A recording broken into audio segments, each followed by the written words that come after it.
Today, I'm going to demonstrate how to make a Hellraiser. Now, we're going to build this cocktail in our 16-ounce mixing glass, so we're going to start by adding ice.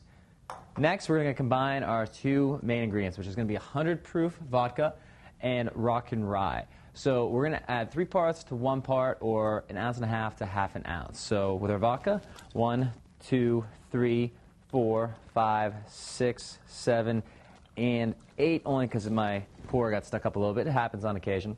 And then, like I said, 1/2 ounce to 3/4 ounce of our rock and rye. So 1, 2, and 3. Now, if you don't have rock and rye, a standard Canadian blended whiskey will substitute just fine.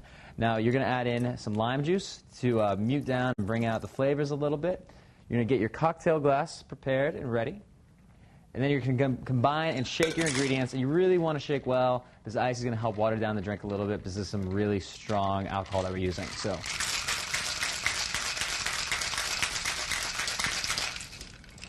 once you've shaken, take your Hawthorne strainer, put it right over the top of your glass, and pour directly into your cocktail glass.